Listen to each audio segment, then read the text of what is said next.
So, Do it. hey Jeff, Hey, Darby. we just watched Xbox X018. X018. I don't know- X018. Don't know why that took me. My brain just kind of stopped for a second. And it was about 2 hours long. Yep. We got A little under 2 hours.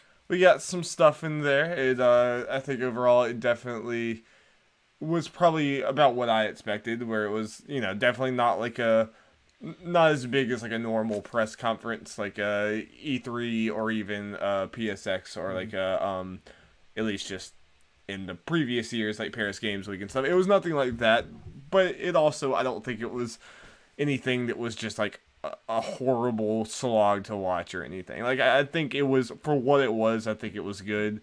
I think they definitely, like, I'm leaving this conference thinking that Game Pass went from, this is a pretty good service, to like A must-have for you game on Xbox. this is pretty much, if you have an Xbox, you have to have this service. And I think, and honestly, that was, I kind of expected it, but even more than I thought. So that seemed to be the central focus of the show. Yep, that was, for the most part, the main headliner, in my opinion. Yeah, was to get you to want to buy Game Pass, and I think they succeeded. I agree. Sorry, I am paying attention. I'm just trying to get the Xbox news things up so we can kind of just look at things. Just go fact through check and all that kind of stuff. There was still some things where it was just like, I think there were some games that were there just to be there or just to make a presence and didn't really have actually that much to say. Yeah. And then there were some just, little things that we had to go through the motions of. So, like, it's not like I was gripped the entire 22 hours, but I didn't think that wasn't the biggest deal. Like, this is definitely something you didn't have to watch. Like, if you weren't in the industry commenting on everything like we are at times or whatever, this is not something I would have watched. But what they announced here was cool. Yeah. So you just want to go down the list kind of quickly? Yeah. Let's do it. Talk about some things. Try to pull up some stuff as we need it from the Xbox news thing. Make sure we get some information right. I'll probably go through all the games first, and then we can go through the whole Xbox Game Pass announcements all in one thing. So I got the article with all of them up. Okay. Okay. So, yeah, surprisingly, well, this one's a Game Pass game. They really didn't show much PUBG as I thought they would. I guess the big announcement was it is going to be on Game Pass. Yeah, which I do think is a big deal, especially since we know that PUBG is almost certainly coming to PS4 in a little bit. I mean, like, obviously that competition is not everything, but that's a big deal. I mean, you're going to get people into, like, playing PUBG here, and if you get people on the Game Pass, I mean, like, this could also, from PUBG's angle, help them just in the Battle Royale space in general. Like, you'll have a lot of people, like you, for instance, that never probably would have, was less likely to get involved with it anyway, but if it's already on this subscription, if it's already on your Xbox, you might as well try it. Oh, yeah. I agree, especially since, obviously, what we've seen, I don't know how all of PUBG's microtransaction things are. I know there are some in there, but obviously we can tell by Fortnite and be successful by being free, but people buy microtransactions. Yes. This means people are likely to get the game, try it out, and get those microtransactions. Yeah.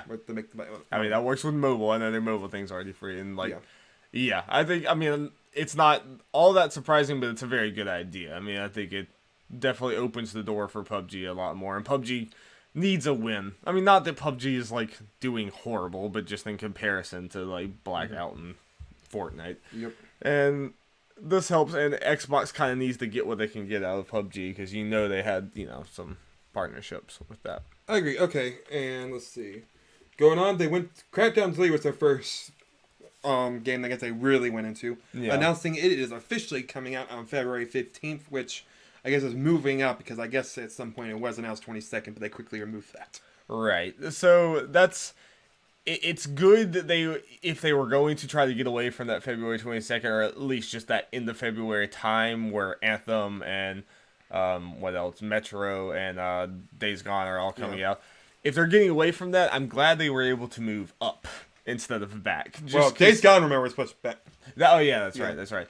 But I mean, Anthem is the main thing. It was still a good move, and from an optics perspective, it's better that they moved it up instead of back, which people worry about because then you just continue the joke of, oh, we got pushed back again. Got delayed again, even if it's just a week, but those headlines would be there and people would be talking about and it. even for the people that don't know that it had like a 22nd release date, even then it, you feel like, oh, they just announcing what day exactly. So optics wise, it's just the best thing as far as release dates go. As far as the trailer, I think you're definitely, between the two of us, you're the one that's the more like intrigued by Crackdown 3. Like not that you're like all like gung ho about it, but you're like, I could see myself playing. So like, did this do anything differently for you than you've seen before? I think this kind of reinforced the whole, hey, this could be a silly game with a bunch of explosions and it's fun, it's just pretty colors and you feel like a badass. And the thing is, I kept on saying throughout this thing, especially with the Black Friday deal that's apparently happening, at least at Best Buy, I'm getting Game Pass. Yeah. I honestly, with this presentation, when they're focused on Game Pass, even without the $7 deal, this makes me think Game Pass is worth it anyway. I'm just going to say this. This presentation actually want me to play my Xbox and do stuff on it, which is a big deal. Yeah, and I think that it's been an interesting battle. Xbox has just been having to fight in general, just with being the obvious second place console here or whatever. That like you're playing most of your games on PlayStation, but like slowly with Xbox, with the Game Pass, like putting all these games here, it's like you're probably in the next year going to be playing your Xbox more than you ever have, just because why not? I mean, you have like all these like slow things, and just if they can get more and more people on that, and things like Crackdown 3 that no one was going to check out before this, but like with Game Pass they might, that slowly builds up a consumer base that when these studios that we're going to talk about more they got today, but then the ones they picked up at the E3 and stuff, they're building up to in a few years after they've gotten people on there, it's going to start to get really heavy hitting. Especially since at this point they can't turn back on Game Pass. They just can't. Oh, and they obviously have no intention to. No, like, they're going. If anything, this was like the biggest double down of Game Pass we've seen so far. I agree 100%, and it is fantastic to see. Yeah. Then some of these I'm going to be saying the Game Pass game. They talk about Hellblade a little bit, saying it's going to get a physical retail release, which cool. I think we already knew that. But they reiterated it, they reset it, saying on PS4 as well. They're saying we're not taking that away from people. And that Hellblade was going to be on Game Pass starting in December, which is great. Especially since Hellblade is technically now a first-party Microsoft title. Right? Yeah, it's in that weird, like we were talking about. Could that happen with We Happy Few? Ooh, yeah. That would have been a good announcement too. But yeah, I feel like it's partly because I don't know if Hellblade's thing. I feel like because We Happy Few's tied to a different publisher. Yeah. I think Hellblade's not really, so that doesn't more. Ninja Theory can do whatever they want. All they have to do is Ninja Theory. Are you okay with this? Yep. Okay. Cool. They don't even need Ninja Theory, so it's like, hey, we're doing this like that too. Though I'm sure especially they just gotten like, we're gonna. Yeah, clear this with you. Yeah, but either way, it's a good fit because Hellblade is one of those. Like, I think a lot more people played Hellblade than Ninja Theory was probably even expecting. But obviously, it's still kind of that AA. Like, they made their money and then some. We've known that from the news, and now they have Microsoft backing now, which helps now. And now they just have a platform that people are going to play Hellblade. A lot of them are gonna probably love it. Yeah. And that just gets more people excited for their next game. So from a business perspective, for Ninja Theory and Microsoft, this was great. It's just, more eyes on that game. And for Xbox to say, this new studio that you got, it's more people being excited again, from about a money perspective for Ninja Theory, they've done what they probably wanted and more. Yeah, I agree. So, there's no downside. Timing-wise, time since Hellblade's release also works out well for this. Because, it got its chance to sell and be like, Yep, so moving on. Kingdom Hearts Derby. Yes. I didn't expect this until they started teasing it about a new trailer. It's like, hey, we might get a new world. And we did. Winnie the Pooh. Yeah. Which is known as the mini game world. Which, fun's a fun mini. It's nice to go for the jolly vibes of Winnie the Pooh. Right. With all the other crazy, heartless stuff going on. Of course. Like, there's no sense of danger in the Winnie the Pooh world normally. Yeah. So you're pretty happy with that trailer and just with the existence of but there's more story stuff. I'm going to, watch the trailer another time or two. Seems like there's a lot of returning worlds. I don't know if that's common. And maybe I'm just I'm not thinking. I think it's just really. I mean, I'll have to really think. There's Pirates, Hercules, and Winnie the Pooh. I think Is that it? Oh, okay. I think so. Maybe it's just because those are the last few that I remember. Yeah, other than like Kingdom Hearts specific worlds. Yeah, they've done a pretty good job with that. And again, when we said during the thing, they seem to be more focusing on making the worlds bigger and better instead of having a bunch of them, which I appreciate. Yeah, like quality over quantity. I like the world choices they have made. Yeah. Obviously, I don't know if any of that Big Hero 6 or any of the rest of that was new. I don't know how much. We knew about that Evil Baymax the first time we've seen him, which has me hype. Because it's actually a continuation of the Big Hero 6 story. It's not. I like that because it's not the retelling of a story like a lot of them. Like for Tangled, for instance, it's gonna be like kind of retelling, at least somewhat of the story. Yeah. The Big Hero 6 world's actually a continuation of the story. That is cooler to me though. And yeah, Toy Story is kind of similar, which I think is between 2 and 3, story wise. Interesting. Okay. Yeah. So that stuff has me hype, obviously. Then they talked about some Final Fantasy related stuff, just talking about all the games that were announced in the Nintendo Direct a while ago. They're going to be on Xbox, reiterating that. Yeah. And announcing that the Final Fantasy 13 trilogy is backwards compatible starting, soon. Which is cool. Yeah. Yeah. Cool for those people. 13 gets hated too much. Yes. Let's see. They talk about Sea of Thieves some and talk about the Arena, which is a new competitive mode. They didn't really talk about it too much. I'm not completely sure what exactly it is. Yeah, they can go a lot into it, and what I don't think, at least we weren't paying full attention, but it wasn't immediately clear if it was free or if it was a paid DLC. It's free. It is free, okay. Well, that's cool. I mean, at least that thing. I think all the major updates for Sea of Thieves have been free, which it would be a mistake if it wasn't. Yeah, because it was already the biggest complaint was that it was content light. Yeah. I'm interested to see. I would be interested to see how many people are still playing Sea of Thieves. I know a lot of people were very interested in it and liked what was there, but it was not enough. I'm gonna try it at least. Yeah, I mean, it would be awesome to play with friends. It's just I kind of hate it that they didn't, or not really hate it. It's kind of not disappointing or anything. I kind of wish they went ahead and instead did the whole Xbox Game Pass on PC available this date soon. Yeah. So that way you could get it, and then we'll be able to play all these multiplayer games together. Yeah, especially if that announcement is coming. I just wished it could have been in this show, but maybe they still have some more time. They have to work out on that. Like, that could be a next year, like early next year thing. But they're going to get around to it at some point. Game Pass seems to be one of their big focuses, which I'm all for. Talked about Jump Force for a little bit. It stood out as far as the games that they had a focus on by not really showing anything new. No. They kind of confirmed Super Saiyan Blue Vegeta and Golden Frieza, but I think they already said that stuff was in, so it's weird. I don't know.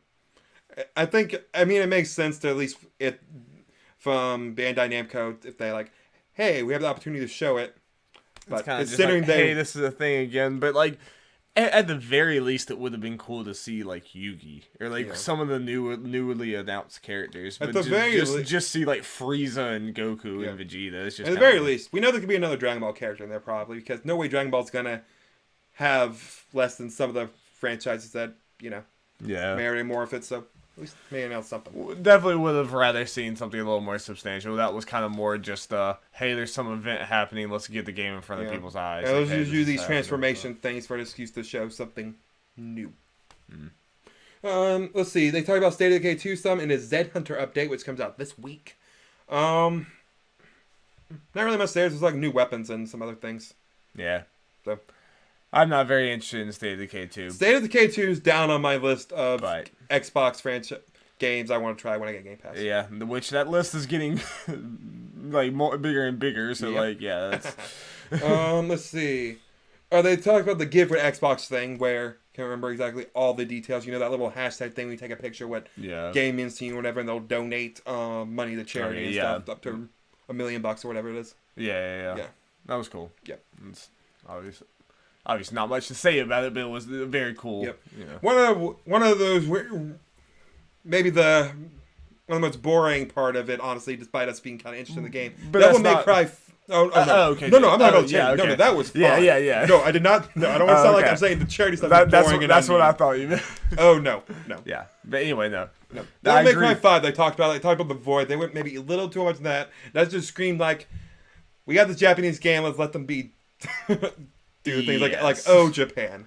The fact, that was almost like the Smash and Direct conferences or whatever, we're gonna go into the options menu for 10 minutes. It was just like, this felt like it was a big drawn out thing just to say like, here's like some tutorial stuff and here's a practice room. It was like, there wasn't much there. Like, I kind of like, at first I was interested. I was like, oh, we're kind of seeing, like, it's a weird dev diary thing, but I'm like, okay, this is kind of like, this guy seems cool or whatever. But then it's like, you need to end that with something substantial or just don't do this. Yeah. So that was like, obviously I'm still very excited for Devil May Cry 5, but that did nothing. That was just, I almost would have even just rather seen a trailer with a bunch of stuff I've seen before than I just remembered, this is more stuff for me. I think I remember looking the other day. I think most of the Devil May Cry games are on Game Pass already.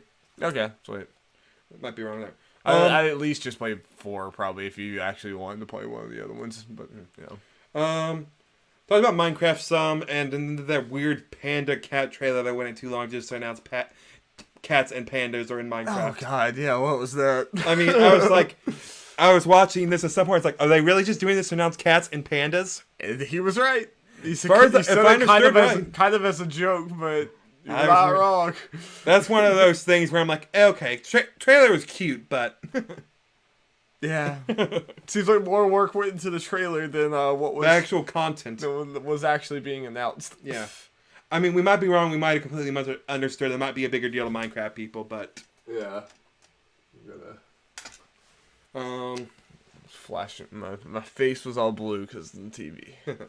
Okay, they talked about Tomb Raider some, announced, I guess, some DLC or other stuff, announced some challenge mode that has co-op in it. Yeah, which is interesting. Time attack and a bunch of other. I'm not expecting a whole lot from it, and just the challenge tombs are great. I think that was the best part of Tomb Raider. So I mean, if you finish Shadow of the Tomb Raider and you're just really itching for more, then great. But like, I didn't even get through all the challenge tombs in the base game, so I don't see myself spending money to get more of those. You know, I hear you. It just doesn't seem substantial enough. It was like an entire DLC like campaign or something, maybe, but. Yeah, just for a few little challenge tombs. Yeah, I'd been different if one of us also had Tomb Raider. Then the co-op thing might have been more of enticing. Right, doing it right, which I might be like I took that as like maybe there's local co-op, but maybe I'm wrong to assume that. The way the screen made it looks like I could see a second person. The distance may sound like it's online. Okay. It might be. I don't know. I don't know. Yeah. I don't know. We do not know. They talked about mouse and keyboard stuff a good bit.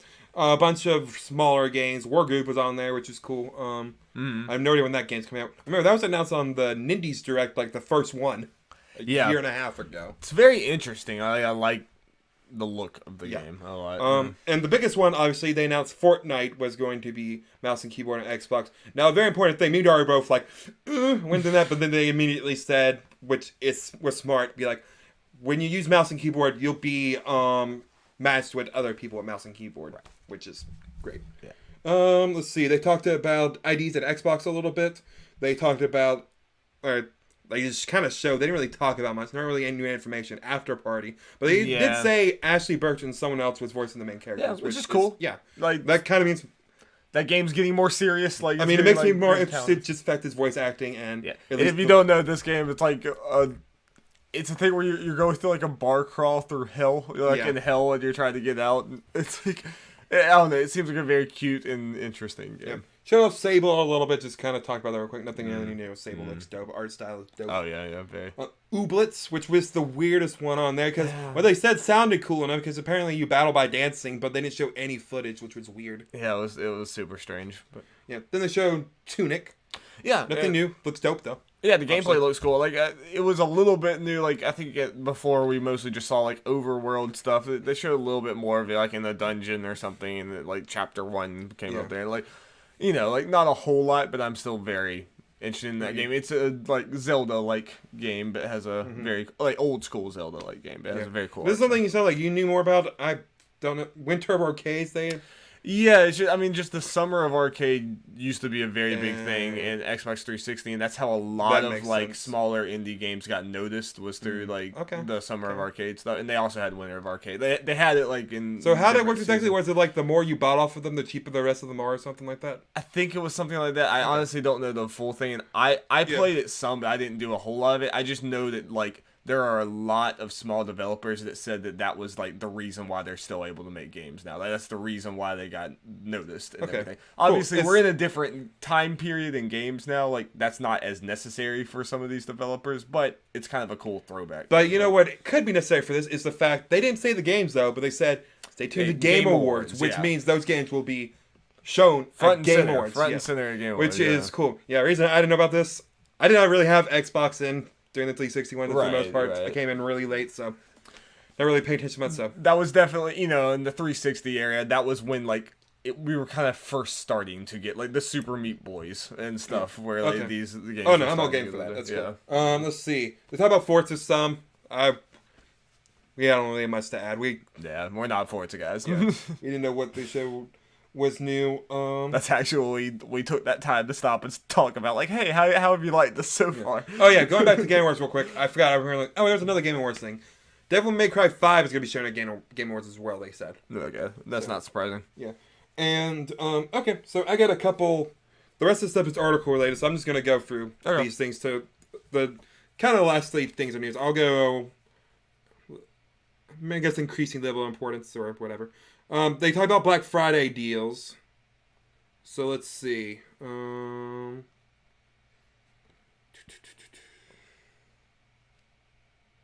trying to find it. In a very car commercial type way.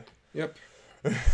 Slashing all the deals on those. $100 off discount on select Xbox One devices. So like $399 for the Xbox One X. Talk about Game Pass. They did not talk about that Best Buy thing I've been talking about on there. They said you can get the first month for $1 between November 15th and November 30th, or save 40% on 3-month subscriptions from November 22nd to November 26th. I think it's around Black Friday time, so. I mean, I think they did. Or that'd be leading up to it, yeah. They did that as like Black Friday deals, yeah. But it doesn't have that particular one, so hopefully that's still a thing, or whatever. Yeah. Yeah, and that's the main thing. So then they went over some certain titles. Yep. Okay, Darby, think we talk about the studios or the Xbox Game Pass games first? Those are the last 2 things we got. Let's do the studios first, and then let's talk about the game. Okay, they announced 2 new studios, Darby. One of them we already knew and talked about, and the other one... Me and you don't know much about. Yeah. But it sounds I recognize their games, though. Yeah.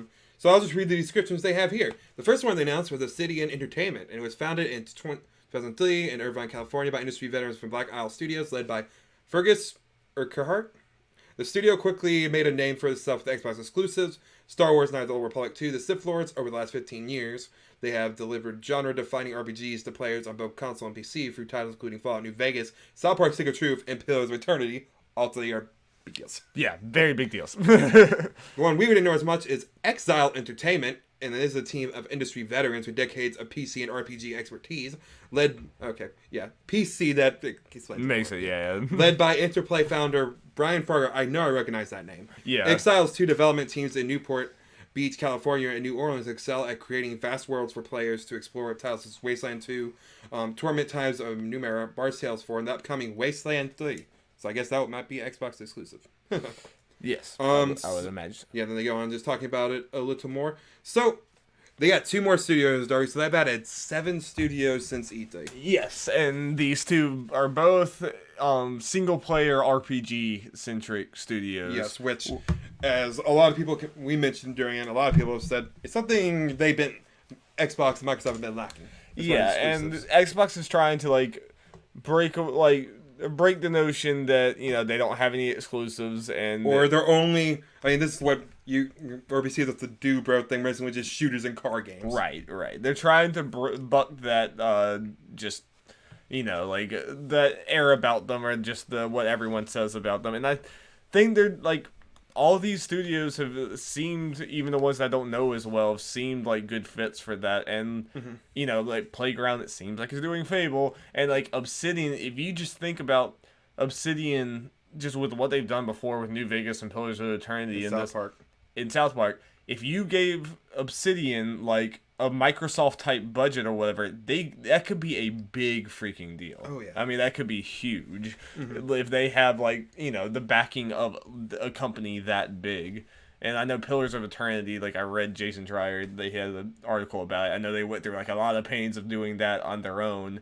So to have the backing of someone that big, and Microsoft really, it might just be lip service, but it really seems like Microsoft is going to big links to say like, hey, we're letting these developers do what they want to do. We're just here to support them, but we're going to let them keep their visions. This could be lip service, but I doubt every studio would be saying this if this wasn't the true, at least for now. A lot of these studios have released videos saying, yeah, doing this will allow us to fund our games. We'll have kind of like security and all that kind of stuff. And Microsoft is allowing us to do what we want. The team isn't really changing. We're doing things our way, etc., etc.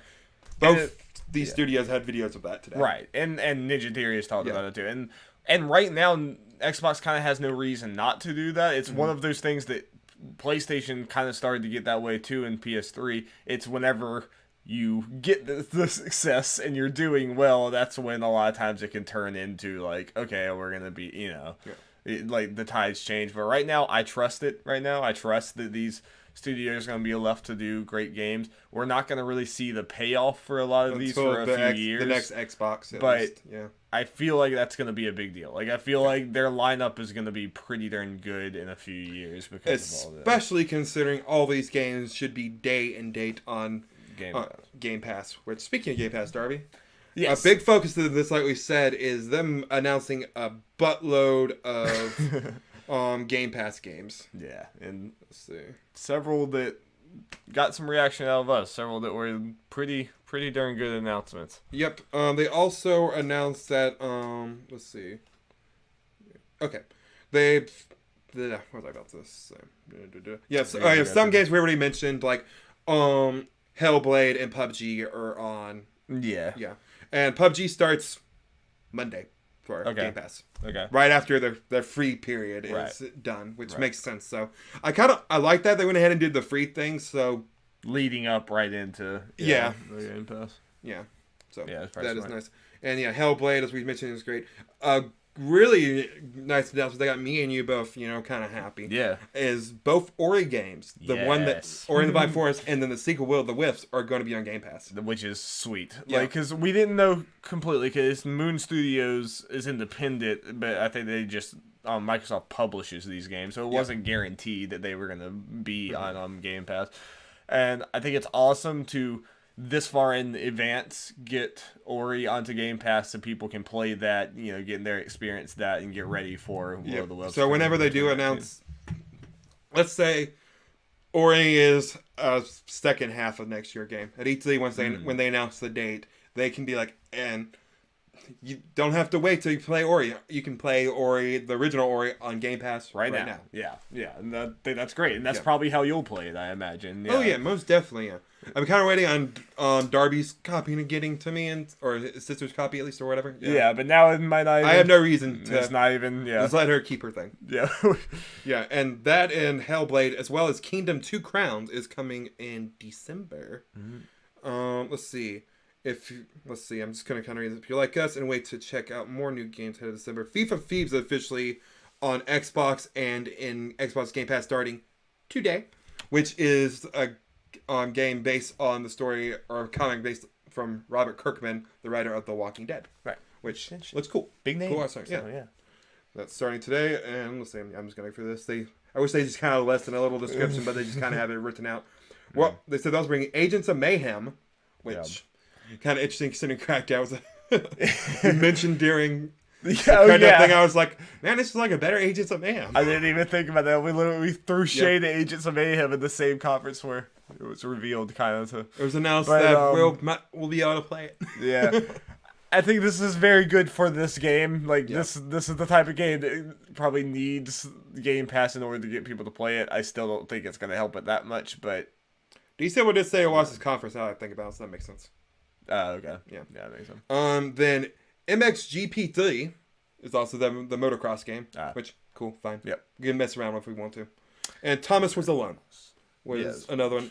Heard a lot of people talk about, but I still just don't know. Those are the kind of thing I'm into. The little shapes and doing puzzles and stuff. It looks fun. Apparently. Those all will be on Game Pass starting November 22nd. Yeah. That's pretty soon. And these should be all the games. Yeah. Okay, I can count them after done. They also announced a whole bunch of their games that will be come out the very same day they debut on Xbox One on Game Pass. Starting this holiday, this list includes After Charge. Having trouble remembering which one that is. Yeah, I don't remember which one that was, but well. Supermarket Shriek. That's one. There, we're playing that one. It was like this dude with a shopping cart with a goat. Yeah, and you move the shopping cart by yelling. It just, I feel like if it's not co-op, then what are you doing? Like it had 2 meters on both sides. So right, that's good. I have no reason to doubt it. Again, I call being the goat. Okay. The one I am excited about, Mutant Year Zero. Yeah, that one was. If you watch the video, I kind of went out and like yes. That was the biggest yes, because me and Jeff, and especially Jeff, were definitely interested in this game going into it, but we both kind of said just I don't know, man, we're buying so many other games, I just don't know if I'm going to get to this, especially since apparently it's coming out in December. Yeah, I'm double checking that date real quick. Later. It's saying day and date, which makes sense. But yeah, that's a big deal. December 4th.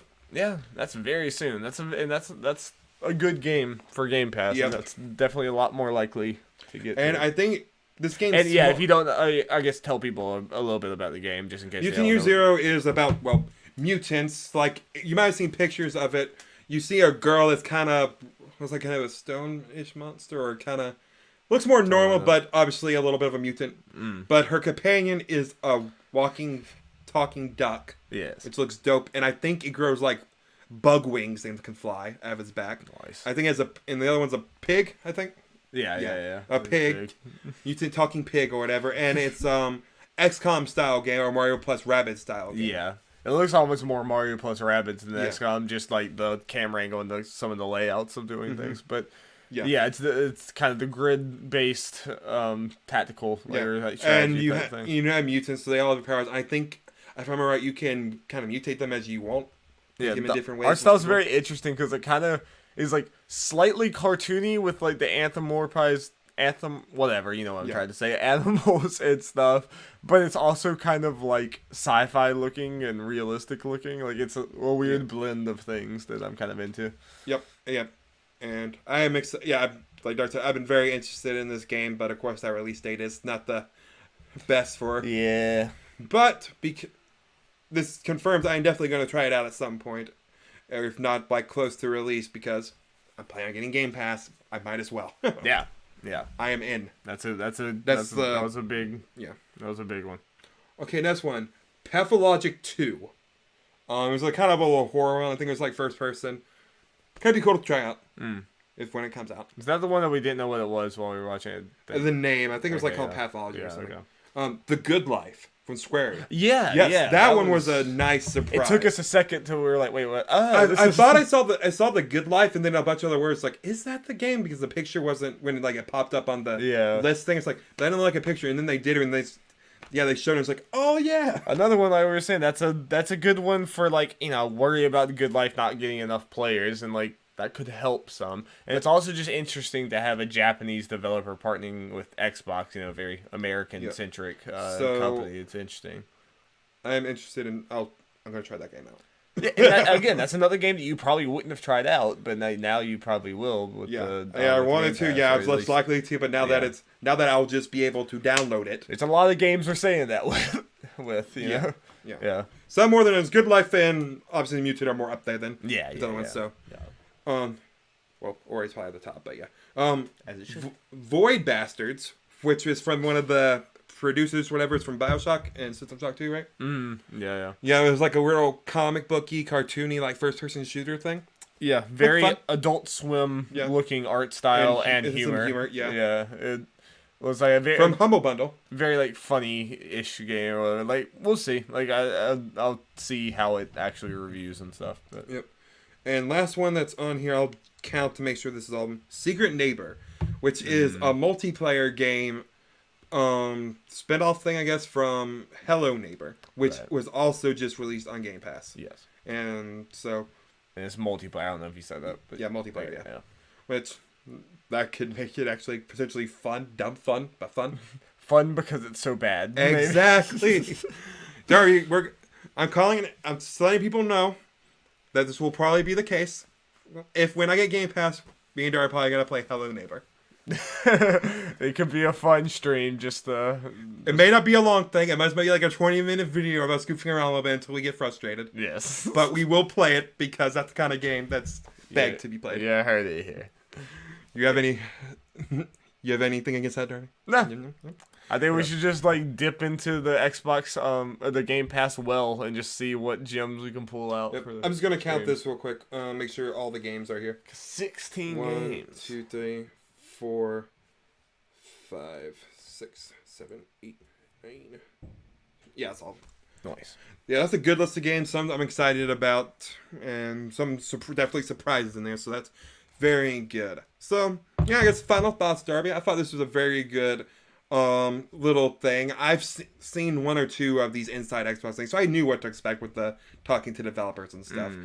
I think this lived up to what Xbox said, went above what Xbox said a little bit. Like it exceeded expectations some from what they were kind of setting up. Yes, being but, the biggest inside Xbox. Right. Yeah, I think it exceeded it, but not by much. Not in a bad way. No, It was like It's not like they set it up to be this whole big thing. Like we're gonna announce a bunch of games. Like, no, we're gonna show off some of our games here and all stuff.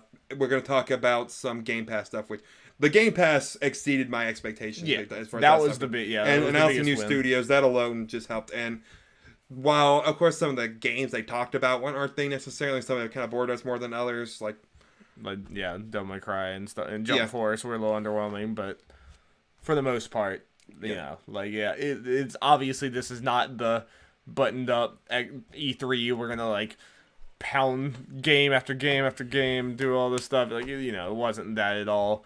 But I also could have seen, and as we were gearing up for this, like part of me was a little bit expecting something even halfway through. You probably just mainly focusing on Fable, right? I mean, that's literally why. Like, there's probably not gonna be many streams where I like had a game set up while I was watching, because I really thought there was a chance that this was just nothing, and that it was just gonna be a bunch of like, there was a bunch of awkwardness, but like I thought that there was a chance that, you know, we wouldn't even get this much. But I think focusing on Game Pass was smart, because like those are easy announcements, but they're big and it helps a lot. Yeah, it probably helps you helps convince you whenever it gets on PC to be like, I'm in.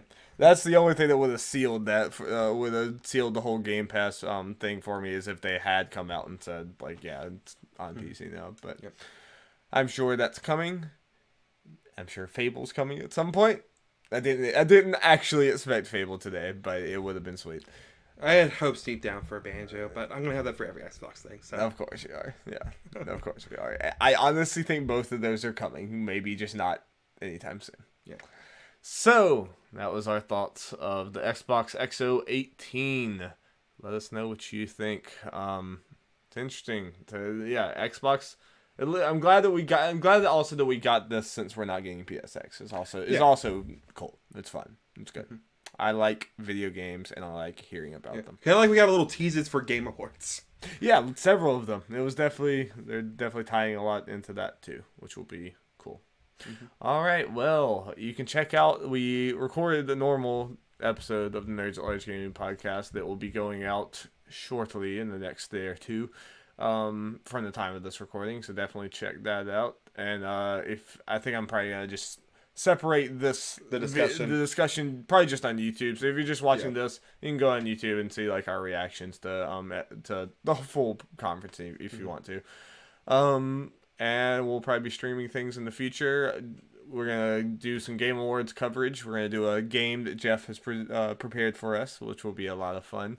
And I'm sure we're gonna stream Game Awards too. Oh, yeah.